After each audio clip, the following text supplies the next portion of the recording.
This began a few days before last year's Super Bowl. The cable box in our living room had been cutting in and out for almost a month. Under normal conditions, I wouldn't have paid much attention to it. I don't watch much television these days, even football. Besides, it worked most of the time, but my wife had invited some people over from work to have a Super Bowl party. I learned long ago if I keep the wife happy, she'll leave me alone to fiddle around in the wood shop. I called into the cable company earlier in the week and made an appointment for after lunch on Thursday. When the day came, the repairman showed up right before the family was going to sit down for dinner. For a moment, I thought I saw smoke coming out of my wife's ears. There are a few things she hates more. I knew better not to say a word. After I showed the guy the location of the TV, we sat down to eat. After a quick meal, I retreated to the living room to watch the cable guy and help if needed. He checked the box first and then moved on to the cables. He asked for access to the attic, and I led him to the hall and lowered the stairs. About 10 minutes later, he returned with a frayed section of cable. It appeared that some critter had been chewing on it. Once he replaced it, everything was fine. I thanked him, and he asked to use the restroom before he left. I said sure and pointed him in the direction of it. My son and I were in front of the TV, fiddling with the channels for a while before I remembered the repair guy was still on the john. I didn't want to badger the fella, but he'd been in there for a really long time, so just to be safe, I politely knocked on the door and asked if all was well. No reply came, but a few seconds later I heard a man's voice echoing from my daughter's bedroom. Naturally, I was curious and leaned over to peek in. The repairman was talking to my daughter at the connecting door. This scene slightly peeved me, but it seemed innocent enough. He was a young kid after all, but she was barely 16, so I stepped in and nixed it. He kindly excused himself and made his way out of the house. From that moment, he ceased to exist in my mind. That was until April of the same year. I was on my way home from work when I got a frantic call from my wife. It took a minute to figure out what she was saying, but eventually I realized someone had tried to grab our daughter on her walk home from school. When I made it home, a few minutes later, the cops were already on the scene and talking to her. My wife and I were both so frazzled they asked us to sit calmly and listen while they questioned her. I did my best, but when it came around to identifying the guy, I almost went through the roof. She described how she and another girl were just a few blocks from home. Our house is only 4 blocks from the high school, and a truck pulled up to them. The driver said hello, and my daughter recognized the guy. She walked up to the truck and started talking to him. She said he seemed really nice in the beginning, but when he asked her to go with him and she declined multiple times, he got mad and attempted to pull her into the truck. Only because she fought so hard was she able to get free and run away with her friend. Finally, the officer asked her who the guy was, and she said it was the very same cable repairman she had met just months prior in our home. Now, I was beyond furious. I had treated that kid with respect, and he tried this. I could have thrown him out on his butt when I caught him talking to her, but I tried to give him the benefit of the doubt and think back to how it was when I was young, even after I let him know she was a little young for him and he tried to force himself on her. The officers managed to calm me down and left to continue the investigation. The wife and I did our best to shift our anger into helping our daughter deal with the shock and trauma from the incident. We were all relieved to hear when the scumbag was arrested later that night. He'd been spotted and pulled over by the highway patrol officer that had heard the APB. Although he'd done something very stupid, he was wise enough to take the offer put forth by the district attorney. Hopefully when he comes out in 3 years, he'll have learned to take no for an answer. Since the legal proceedings wrapped up, the rest of the family have made it our goal to help my daughter move past the attack. In addition to attending counseling alone, everyone else has joined her in 2 separate sessions to learn best how to make her healing process go as smoothly as possible. We all plan to be in attendance for her upcoming graduation. Providing her with this show of support in such a hard time is the best way I can think of to let her know we've got her back. There was a time not long ago when her achieving this milestone was in question, but I attribute her same will to fight that saved her that day with driving her to move forward. I've never been prouder to be her father, and I hope she knows I'll always be there for her, no matter the circumstances.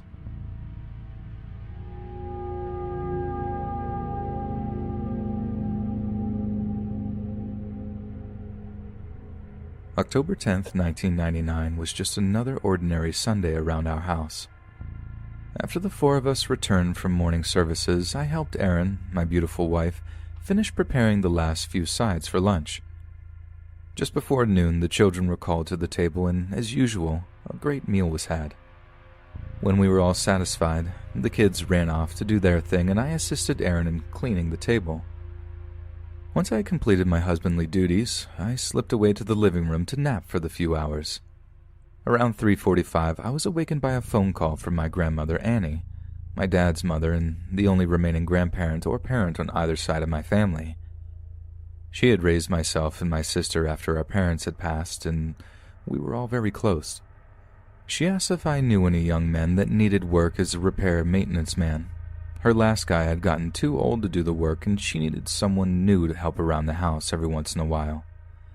I helped her out as much as I could, but between my long hours at work and driving the girls back and forth to their various school-related commitments, I couldn't be relied on to do as much as she sometimes needed. Although I had no one in mind at that very moment, I told her that I'd put the word out and get back to her the next day. My first stop was to Erin. She had nothing for me. A few calls were made to various friends, but they couldn't think of anyone. However, they promised to get back with if the situation was to change. It was a waiting game now, so I plopped myself back down in the chair and dozed off again. A knock came at the door just as I began to drift off. The interruption annoyed me, and for a second I considered not answering it. I decided to go ahead, if just to stop them from banging on the door. When I opened it, I was met by a smiling young man holding business cards. He asked if I needed him to mow the yard. I declined his offer, but just then, Grandmother Annie's request popped into my mind. He was about to walk away until I caught him and asked him if he could do basic repairs, things like fixing broken garbage disposals. When I asked this, his eyes lit up and he said yes. In fact, he had been a Mr. Fix-It in his last job, but unfortunately there was not enough work, so he was forced to fall back on lawn mowing to make ends meet. I briefly looked him over and thought about it in my head for a moment. He seemed like a nice, well-mannered kid. He said thank you, which is more than you can say about most people these days. Finally, I told him to give me a card. I might have a steady job for him. He did, and I promised to let him know in the morning. I let him go, and I returned to the house to enjoy my lazy afternoon. The next morning, I called Miss Annie, my family's name for her, to let her know I may have somebody, and I'd be sending him over that morning. When I hung up with her, I called the young man, Mark, and gave him the address. I told him he'd be doing small repairs and maintenance around my grandmother's house. At the end of each week, he was to come over to my place and I'd pay him. Once the specifics were nailed down, he thanked me and went on his way. With that out of the way, I focused on the task in front of me and put everything else out of my mind. When I returned home that day, I rang Miss Annie up to see how Mark had done. Her report of his work was encouraging. She spoke on more than one occasion of how eager he was to do well and his great attention to detail. This news was very pleasing to hear and assured me I'd made the right decision. Life would continue as normal. That Friday, Mark showed up at 6 p.m. to get his money and thank me, once again, for the opportunity. Dinner was just moments from hitting the table, so I had to cut our talk short. I told him to come around about the same time next week, and he took off, with what I assumed was a song in his heart and a smile on his face. This routine would repeat itself for the next several months. However, as time went by, Mark's smile would fade, and his appreciation seemed to become more of an attitude of entitlement. He got to the point where he wouldn't even say thank you, or anything for that matter, to me.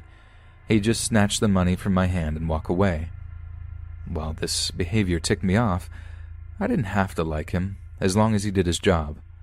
I hadn't talked to Miss Annie for a while, so one Monday morning, I gave her a ring to see how things were going. She said all was well, but I could tell from her voice something was bothering her. After a few minutes of coaxing, she admitted that Mark hadn't been doing his job as well as he had at first. Once a month or so had passed, he began making comments about money and not getting enough work. Since I was the one paying him, She had no idea how much he was making, so she said nothing. I assured her I was paying him plenty, enough money for a full-time employee as a matter of fact. He had no reason to complain. When she mentioned he would get angry toward her and it scared her, I became a little concerned. Just to calm her fears, I told her I would talk to him that Friday. Even after we hung up with one another, her remark about being scared continued to eat at me. Miss Annie was very special to me, and the idea of her being afraid made me mad. I was determined to nip his behavior in the bud, but it became a problem, but I had to make sure I did so with a clear and calm head. Anger would only serve to exacerbate the situation and breed bitterness between us. I'd cooled off by the time Friday came around. In fact, I was in a pretty good mood. Spring was just beginning to rear its head, and I was looking forward to more sunny and warm days. Mark arrived at the usual time and had the now common scowl across his face. He attempted to snatch the cash from my hand, but before he could, I stopped him and said we needed to talk. He said nothing as I spoke, just stared with an annoyed look. I finished and asked if we had a problem between us and made sure to express how serious I was. All he could say was no and assured me we were cool before he slowly reached out for the money and pulled it from my hand. This time, he at least said thank you before walking away quickly. I couldn't be positive, but things seemed to be clearer, if not better. I wouldn't know for sure until I spoke to Miss Annie that Monday, but I felt optimistic about it. Things at work were very hectic that Monday, so I wasn't able to call Miss Annie until later in the day. Strangely, I got no answer, but figured she was out or busy and I could try again later. Work got busy again, and it was not until I clocked out that I could call her back. Once again, no answer came, but I decided to let it go until the next day. Tuesday morning was much quieter around the office. I had plenty of time to make a call. For the third time, she didn't answer. Now I was becoming scared. So I contacted the police and asked if they could do a wellness check. Miss Annie was almost 80 by then, and the chance of falls were high in people that age. I was told they would and to call back in a few hours. However, it was they who called me back. The tone of the officer's voice uneased me, and he seemed to be dragging out things. This made me mad. I was already on edge from worry. Although I'm not proud of it now, at the time it was understandable. I yelled at him to spit it out, so he did just that. They had done the wellness and found Miss Annie dead. This was unexpected but not shocking. Assuming she died of a heart attack, I asked what the causes were. When he told me that she had been murdered, I blanked out for a minute. Never in my wildest fears had I expected to hear those words. He had to yell out a few more times before I responded, and even then, I felt like I was in a fog. This stuck with me for about an hour, but once I had to tell my family the news, the weight of it knocked me back into reality. The only information the officer could give me at the time was that she appeared to have been attacked by one or more people with hammers or blunt objects. If I would have had my wits about me then, the second I heard the word hammer, I could have told him who it was. But that didn't turn out to be required. I give the cop credit for being kind with his words, even after I'd screamed at him. He could tell from my hemming and hawing what I wanted to ask, and assured me that there were no signs that she had been messed with, if you catch my drift, and I thanked him later for this. The rest of the family took the news almost as hard as I did. Miss Annie had become like a second mother to my wife, and my kids loved her greatly. We'd become very dependent on her after we relocated here, and the thought of her not being around was agonizing. It took a day or two before I remembered Mark and gave him a call. I didn't answer, but after I left a message to contact me ASAP. The longer I thought about it, however, it struck me as odd that he hadn't called me. The first day he received no answer at the door, he should have called me. My confusion would grow into full-blown suspicion once I discovered two important things. The pathologist determined Miss Annie had died sometime before noon on Monday, and perhaps the more scary of the two, Mark was still unreachable. The results came in that Friday morning, and the cops had been to his home twice and called him every day since I mentioned him to them on Wednesday afternoon. I expected to see him that evening to get his pay, but he never showed. This all but cemented his guilt in my mind. I told the police as much, and over the following weeks, they would come to agree with me. Other than having his fingerprints and blood at the scene, everything pointed to him. All they had to do was get him in a room alone, and hopefully he would confess, but just locating him to do this would be a 5-year struggle. Countless tips were sent in, but none would pan out. Finally, on a rainy and cold morning in January of 2006, an arrest would take place across the country in Arizona that would put the search to an end. The Tucson police would be led on a high-speed chase after attempting to pull a man over for expired plates. At the end of the chase, Marco Javier Robles would be apprehended, and our search would finally be over. Marco was quickly extradited back east, and the trial was soon to begin. What we feared would be a long and drawn-out affair ended within the week. The district attorney had offered him a very generous plea, and after a strong recommendation from his attorney, he agreed. He'll have to do at least 25 years, but after that, it's up to the parole board. If I have any sway in the matter, I'll do my best to see that he dies in there. We were left with only one question. Some would say the most important one, perhaps. Why? As a stipulation to his plea, Mark was required to tell why he committed the crime, and in full. According to him, Miss Annie had become very demanding, and he felt he wasn't being paid enough to put up with it. He had been planning on hitting me up for more money once summer came along. However, when he found out she had told me that he was unhappy with his pay, in his eyes, his chance for a raise was ruined. That Monday morning, he was angry about this and confronted Miss Annie about what she had said, and a fight broke out. He claimed she grabbed a poker from the fire set and hit him. In self-defense, he struck her with his hammer, but only did so once. His intent was never to end her life, only to make her stop. Unfortunately, it did just that and more, and my family will never be the same because of it. A less rational man than myself would probably put some, if not all, the blame onto myself for hiring the guy. I, however, am not that man. No one else but Mark is responsible for Miss Annie's death. Any other conclusion would be foolish and a desecration to her memory. If there is anything I would say I feel guilty about, it would be that my children weren't able to spend as much time with her as I did growing up. A better example of selfless love and kindness never existed, and I savor every memory I have of her. I hope I can live up to her example and teach my children to be half the human being she was.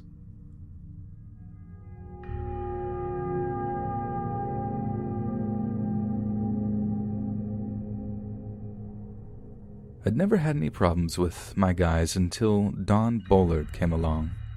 He'd arrived with a raft load of recommendations and obviously knew his stuff. His attitude was the only thing I foresaw being a barrier, but it wasn't bad enough for me to change my mind. His first day on the clock was early May. By June, I was already regretting my decision to hire him. I'd seen my share of idiots in my time, but that kid took the cake. Any words I spoke to him had to be met with some needlessly sarcastic remark. Had he been any other plumber, I'd have fired him. Unfortunately, he just happened to be the best at his job that I'd witnessed in a long time. This was more than likely why he was such a jerk. Even though he'd become such a thorn in my side, I would have never guessed he was capable of what he was about to do. We did a call-out to find the source of a leak, a job that any first-year guy could do. So I told Don to handle it himself. I had far more pressing matters elsewhere, and he was overqualified for the job in the first place. I handed him the paperwork, and he took off in one of the vans. About 4 or 5 hours later, I get a call from the cops. They wanted me to come in and talk to them about a problem one of my guys had just had with a customer and his wife. I was naturally curious about what had happened. It had only been a few hours, and no one had called to make a complaint. Don was the only guy out on a job at the time. I knew it had to be him. It wouldn't be the first time that he had butted heads with a homeowner, but even after I pressed the officer on what had occurred, he wouldn't say over the phone. I wrapped up what I was doing as fast as possible and headed down there. When I arrived, the front desk officer led me down a long hall and into a small office with a couple of messy desks. He asked me to sit down, and an officer would be with me in a minute. I twiddled my thumbs and looked around at all the diplomas and pictures on the wall. This went on for a good 10 minutes before a young, skinny kid with a gun on his side came into the room and introduced himself. I told him who I was, and he commenced to lay out the craziest, most shocking story I'd ever heard about someone I knew. Don had arrived at the customer's house and knocked on the door. He mumbled his purpose for being there under his breath. When the male homeowner asked him to speak up, Don repeated himself, but this time in a very loud voice. The homeowner just pointed at the crawl space and walked off. Don disappeared under the house for about half an hour. When he returned, he was wet and covered in mud. The homeowner approached him and asked if he had discovered the source of the leak. Don was said to have screwed up his face and sarcastically answered him with a, "What do you think? Look at me." The remark annoyed the homeowner even more, and he called Don an arrogant little a-hole.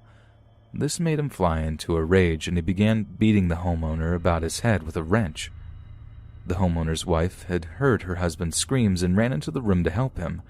She began punching Don in the back, and he spun around and returned the favor by punching her in the face over and over until she stopped moving.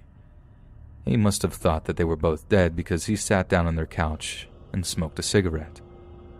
What he didn't know was that the couple had a young son in the house, and he had called the police when the fight first began.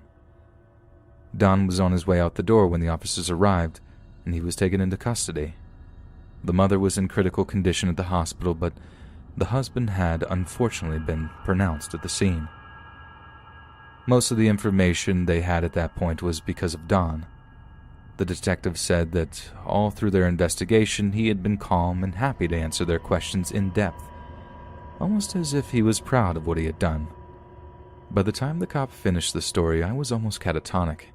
I couldn't believe what I was hearing, and at first I thought this was all a dream. I pinched myself just to make sure. Even today, when I tell people who knew him what he did, they're shocked almost as much as I was. The detective spent the next hour asking me questions about Don and if I knew why he would do such a thing. There was very little I could give him. Don had always been sarcastic, but never violent in any way. I was out of it for most of the remainder of that day. I still didn't understand what had happened until I relayed the story to my wife and listened to the words that came out of my mouth. This all happened in August of last year. As of the time I'm writing this, Don is scheduled to begin his trial the first week of April. The charges are 1 count of second-degree murder and 1 count of attempted murder. Despite being offered a more than fair plea deal, he's chosen to take it the whole way. Regardless of the result, he'll probably be spending the next 40-plus years in prison. This thought eats me up inside. Even if I couldn't stand the kid, it all just seems like such a terrible waste.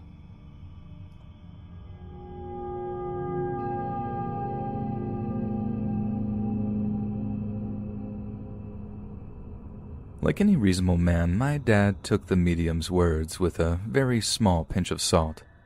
His girlfriend at the time had drug him down to the palm reader's place to see his future. She claimed upon their meeting that he felt he had some type of danger looming ahead. He didn't put much credit into this psychic mumbo-jumbo, but he loved the girl and was willing to do almost anything to make her happy. The old woman said he was in grave danger and should be very careful where he went. He laughed it off and paid her. Outside of the shop, the girlfriend whined at him for not taking it seriously. He stared into the beautiful blue eyes of the hippie girl and had assured her he would watch out. Inside, however, he was laughing at the unfounded fear she was feeling and had no intent in changing the way he lived his life. This is how he said it all began. He and my mom had just started dating earlier that summer, and he was falling deeply in love with her by the day. Despite her New Age ideas and beliefs, she was a smart girl. They would continue to see one another for several years before he got the guts to pop the question. Mom claims he cried more than she did when she said yes. They moved in together soon after, and the wedding photos showed 2 people very much in love and happy. I didn't make an appearance until late 1980, almost 2 years after the wedding, but no matter my age, they included me in all of their special occasions and holidays. Even before I reached my 12th birthday, Dad had me answering phones and making appointments on my school vacations. It was almost like the 3 of us were put together to make others' lives better and more joyful. At the moment I write this, I have a photo of all of us in front of me. It was taken outside of our camp in Colorado during a summer vacation. Not long after that trip, I began to have a very bad feeling my father was in danger. I'd yet to hear the story of the palm reader, so I was still unaware of my mom's fears, and when I mentioned my feelings to Dad, he laughed them off. I guess at this point I should mention what Dad did for a living, as it had a lot to do with the story. A few years prior to meeting my mom, he'd inherited a garage door business from his father. He had been running it by himself through most of the 70s, but as it became more stressful, he took on a partner to share the workload. When I began working the phones there, he and his partner had already began leaving it to the employees to do the majority of the installations. They would only go out into the field in special circumstances. One of those special circumstances would arise when an older customer requested he and his partner come out and replace one of his automatic door openers. Any other time, he would have handed the job off to one of the installers, but the customer asked for them in particular. This guy wasn't your run-of-the-mill homeowner. He had 25 properties, and they all had my dad's products in them. If he asked for something special, Dad listened. His partner wasn't pleased to hear about it, but knew just like Dad that his customer was business they wanted to keep. Therefore, Dad and his partner Mike dug their tools out of storage in the warehouse and got to work. When they arrived at the property, there was no indication this job would be any more dangerous than any other. Dad set up a ladder and prepared to loosen the bolts holding the main unit to the ceiling. He realized quickly that he'd chosen the wrong size socket and stepped down to get the right one. Mike, who had been at the end of the tracking, standing on a ladder, made a harmless verbal jab at Dad for forgetting the size of a bolt he'd screwed in and out thousands of times. Perhaps to make the process go faster, Mike climbed Dad's ladder and began loosening the bolts himself. He'd made maybe 2 turns on the second bolt when it unexpectedly popped out, causing the other bolt to pop out from its socket. Once this happened, nothing was left to hold up the unit, and it dropped, swinging into Mike's face. The weight of the unit combined with the force in which it struck him caused him to fly backwards uncontrollably onto the floor. This all happened in a matter of about a second. Dad said he felt helpless as he watched it occur. I believe even all these years later, he's still been unable to forgive himself. I probably don't have to tell you, Mike didn't survive. Regardless of the quick response by the EMS, he was most likely gone before he arrived at the hospital.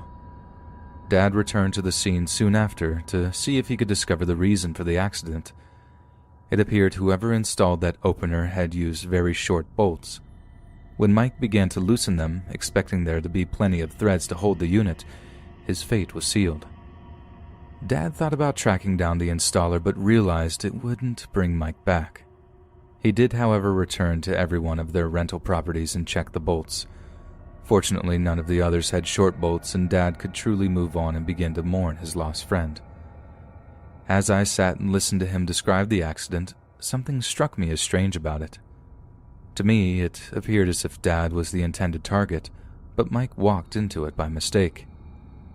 When I say target, I don't mean someone conspired to harm him. I mean rather that fate had chosen Dad to die that day instead, but Mike foiled its plans. After he completed the story, I mentioned this to him. He attempted to blow it off as he had when I had mentioned my concerns in the past. But this time something deep inside was stirred up, and he told me the tale of the palm reader. When he was done telling it, he promised me from that day on that he'd never go back out on a job, no matter the customer. He also promised to take my mom's and my concerns more seriously now. I could sense that there were some incidents in his past that helped strengthen his resolve to do this, but he kept those to himself, and I didn't pry. I was just happy to know he was going to be more mindful of his fears and feelings, that I wasn't crazy thinking I had some form of ESP or whatever you choose to call it. The weird looks Mom used to get on her face sometimes right before something bad would happen made much more sense now. It also explains why Dad always said I take after Mom. Not soon after, maybe 5 years later, Dad sold the business to Mike's son and retired. He and Mom bought one of those massive RVs and have toured America for the last 12 years or so. Once or twice a month, we talk with one another over the phone, and My mom admitted to me during one of those discussions that she hadn't had a single bad feeling about Dad in the 16 years since the accident. I didn't have to tell her it was the same for me, as she already knew. It's just another aspect of the connection the three of us have shared all these years.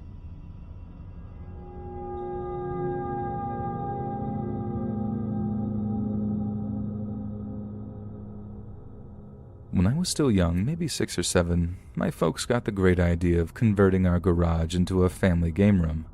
This was in the 80s. The idea of the family game room was really becoming popular, mostly because of the rise of arcades and the availability of arcade games and consoles like the Atari 2600 to the consumer market. It was truly an amazing time to be a kid. Although my parents often used the garage to store things, my dad grew tired of being unable to watch TV because my brother and I were always using it to play games. He had seen a conversion a neighbor had done and decided this would be the best way to get his television back. First, he traveled to the local hardware store and purchased a steel shed to make up for the storage space he'd be losing. Along with a 6-pack of Miller High Life, he spent a few days putting it up in our backyard. He seemed pleased with his work, despite it falling in on itself within a year. His next steps was to find a company able to do the conversion for a fair price. He called every company in the phone book, but they wanted more than he wanted to pay. After asking around, a friend of his recommended a group of guys who had remodeled his kitchen for dirt cheap.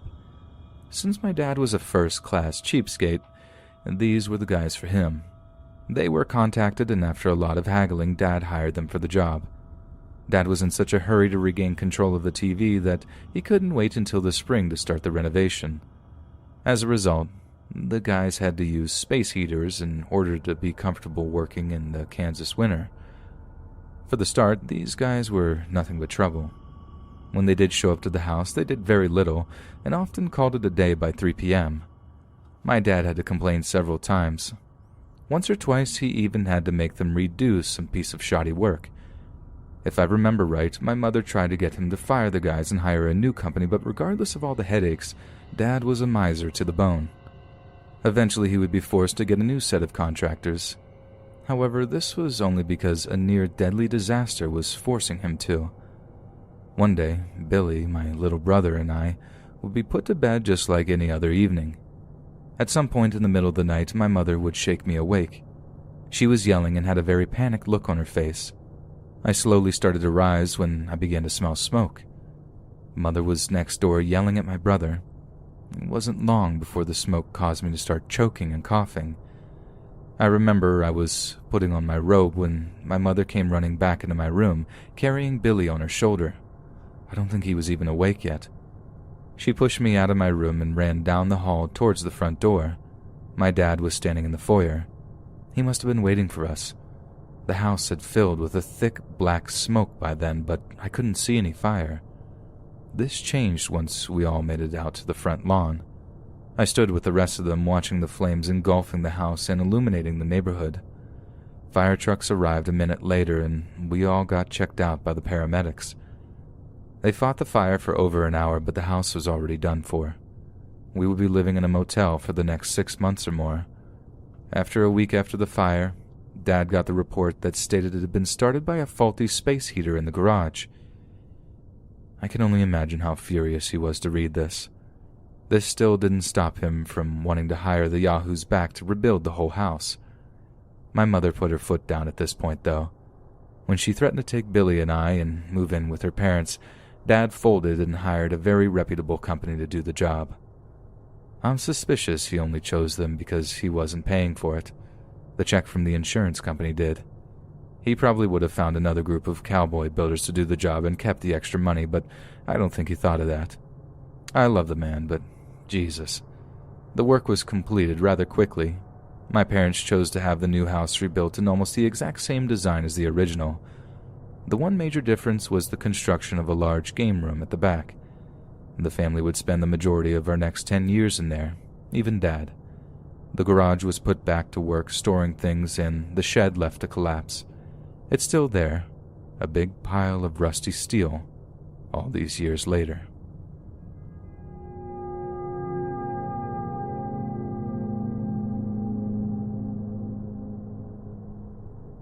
I hadn't been working for myself very long when I got a call to rewire a small house by the new owner.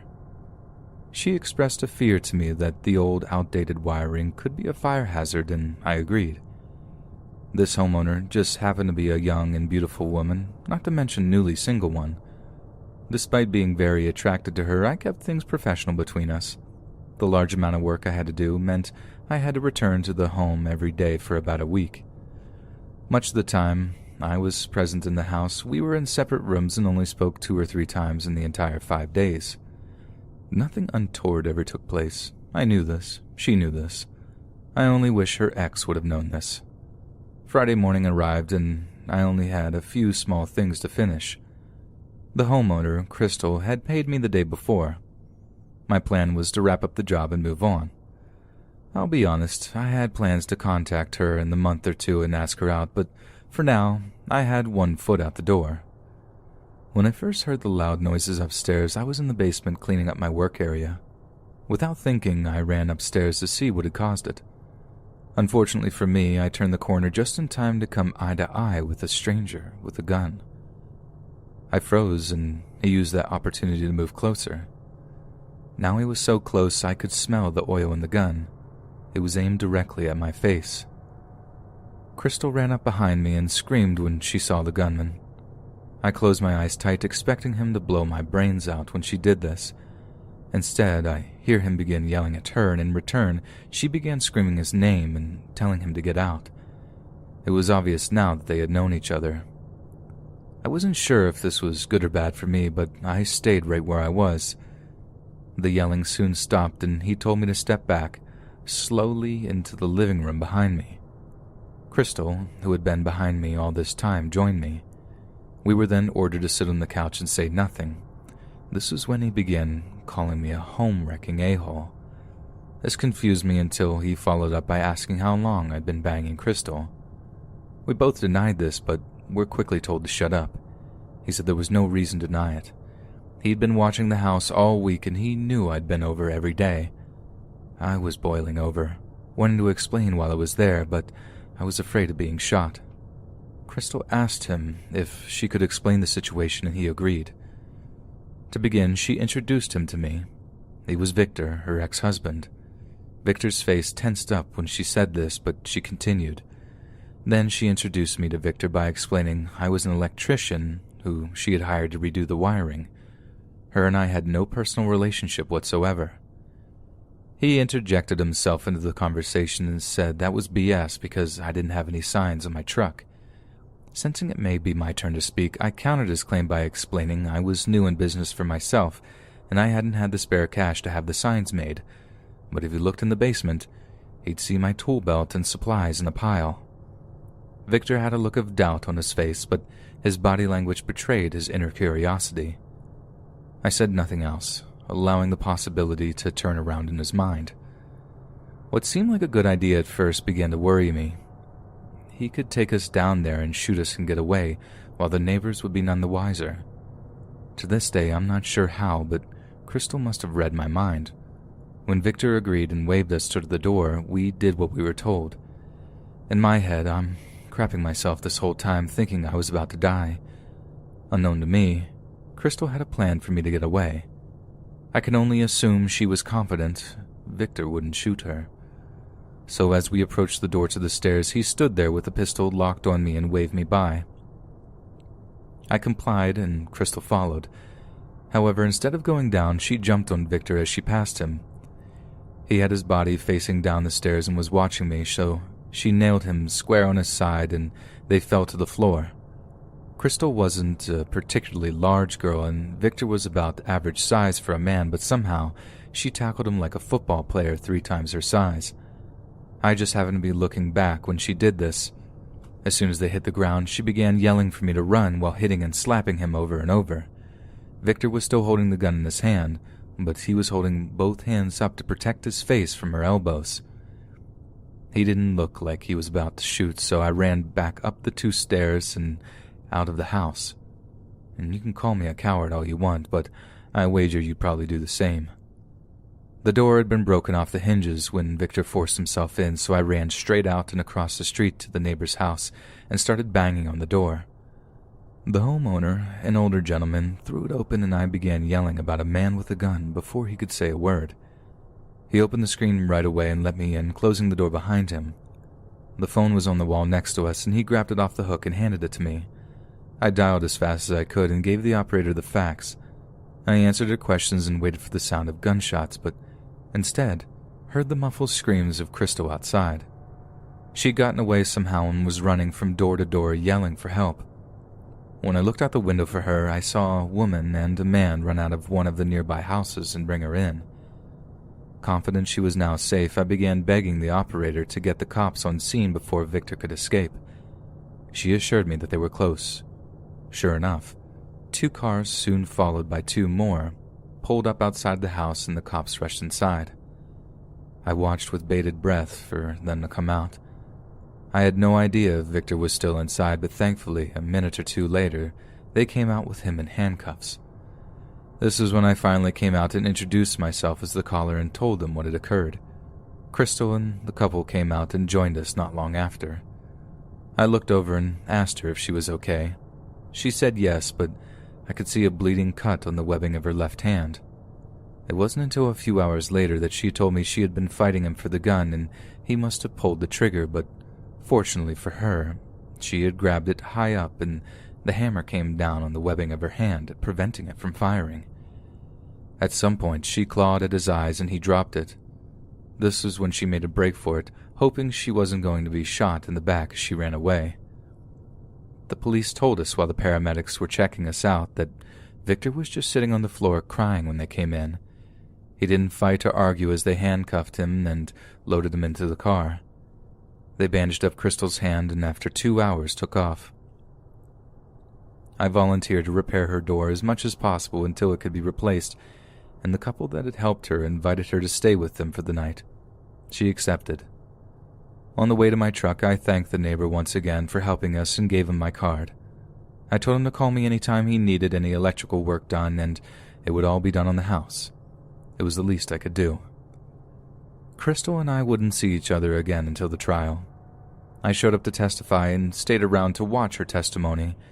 It carried on for another week until the jury came back with a guilty verdict. A few months later, Victor was given a 10-year sentence agreed upon by the DA and ultimately ended up doing 7 and some change.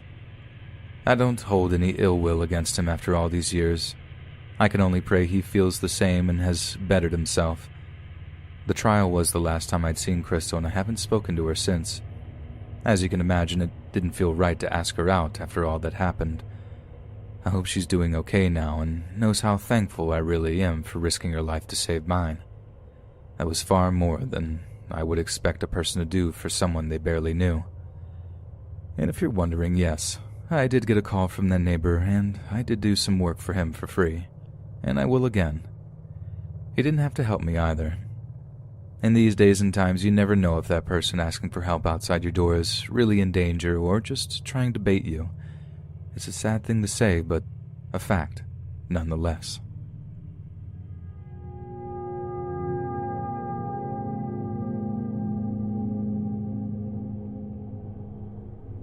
This is something that happened long before I was born, but still gives me chills every time I hear it. To provide a bit of context, my grandpa Martin had just returned from fighting in the Korean War. After all the horrors he experienced, he was ready to start a family and put it all behind him. He and Granny Martin took all the money they'd been saving for Grandpa's pay and bought a 2-bedroom house a few blocks from elementary school. The World War I era house had its share of problems, but none were as severe as the plumbing. Roots from the many oak trees crisis crossed the road, busting and blocking up the ancient pipes. Now, Grandpa was a near master when it came to working with his hands, but he had neither the knowledge nor the time to do all the labor it would take to resolve the problem. It just happened that Granny Martin had plumbers on her side of the family, very well-respected ones, in fact. Unfortunately for them, Grandpa had differences with them in the past, and he was determined not to put any of his own money in their pockets. All through the spring and early summer of '55, Grandpa called plumbers one by one, but none would take on a job so large for what he had wanted to pay. He was very near to attempting it all himself when Granny confessed she had went to her family behind his back and they had agreed to do the job for his price, but only as a favor to her. She would mention to me later how she knew Grandpa would be furious at what she'd done, but the state of the pipes was driving them both crazy. He certainly was angry at hearing this, but Granny reminded him no one else was volunteering to take it on, and he had to swallow his pride and go along with it. The first week in July, Granny's uncle, his son, and their men showed up at the house to start the work. I won't bore you with the details on how the argument started, but I will say it escalated quickly. Before I get into the specifics of what occurred, I want to warn you, what you are about to hear is graphic and may upset those who have been victims or witnesses to violence in their past. You've been warned. I don't want to repeat what was said, but suffice to say it was something men usually won't let go, especially men of that time. Grandpa took exception with what the nephew said and decked him. The nephew, knowing he was outmatched, chose to back off. However, his father was furious at seeing his son get his butt kicked and attacked Grandpa with a pocket knife. Grandpa had his back turned when the attack began and took one stab to the back. He quickly turned around to defend himself but got 2 more stabs to the midsection before the knife blade thankfully snapped off. Unfortunately, Granny's uncle wasn't done. He picked up a nearby pipe wrench and smashed Grandpa across the jaw, then the head several times. If he thought Grandpa was going down, he was wrong. After all, the man had been bayoneted twice and shot once but didn't die. Him being angry just made him more dangerous. Grandpa was holding himself up on one knee and noticed a nearby length of pipe that the plumbers had been using and picked it up. Granny's uncle had stopped the attack for a moment, but when he saw Grandpa rise back to his feet, he swung again. This time, Grandpa blocked his arm and connected with his own weapon across his attacker's head. Granny described the noise as the pipe made contact like a hammer smashing a watermelon. Her uncle remained on his feet and tried to renew his attack, but Grandpa smashed him twice more across the head and he dropped to the ground, never to rise again. Everyone present was understandably upset, but the violence was over for the day. Grandpa would lose consciousness just minutes later. Even when he did regain his wits, the next day he was unable to speak to the police because of his wired jaw. The knife wounds turned out to be not that serious. The broken jaw was not the worst of his injuries, however. Doctors were forced to put a plate in his head to replace the pieces of skull lost when he was struck there. The district attorney wanted to make an example of him, so, upon release from the hospital, the cops were there to arrest him. The most serious charges were felony assault and second-degree murder. He was miraculously released on bail only because he was the family's only source of income. I imagine in a large town or city, he would have to spend the next year or more in the county jail. In some ways, it was a more civilized time. The trial did finally happen, and because witnesses testified on his behalf, the jury decided Grandpa was acting in self-defense and found him not guilty. Granny Martin's support for her husband would ensure a rift would remain between her and the rest of her family until just recently. The horrible state of their home's plumbing, which started all this mess in the first place, was resolved when they sold it to another young couple. The new buyers were all aware of the problem and had hired a company from out of town to finish the work. They must have done a good job. I believe the couple still lives there to this day. Grandpa and Granny stayed in an apartment a few years before Mom was born, and they purchased a house in the same neighborhood as before. Grandpa would go on to live another 55 years without even getting as much as a cold. In the end, it was a stroke in his sleep that took him. Granny Martin is still alive and kicking at the age of 80. I was proud to know this man, but I don't have to agree with how he handled the situation to love him. Granny and I often reminisce about him, and recently while doing so, I had her recount the incident to me, so I could write it down and share it with all you listeners. I hope the way I wrote it properly conveys the feelings of unease I feel every time I hear it. I try to portray each man without making either out to be the good guy. Even Grandpa would probably acknowledge that he could have handled things better in the beginning. If any moral could be taken away from this story, I'd think it would be that we should try to talk through our problems before we resort to violence, and if we do so, I think the world would be better for it. Don't you? Hey friends, thanks for listening. Be sure to subscribe and click that notification bell to be alerted of all future narrations. If you got a story, be sure to submit them to my subreddit, r Let's Read Official, and give and receive feedback from the community, and maybe even hear your story featured on the next video. And join my Discord to interact with me and other listeners directly. And if you want to support me even more, grab early access to all future narrations for just $1 a month on Patreon, and maybe even pick up some Let's Read merch on Spreadshirt. And check out the Let's Read podcast, where you can hear all these stories in long compilation form and save huge on data, located anywhere you listen to podcasts. Links in the bio. Thanks so much, friends, and remember...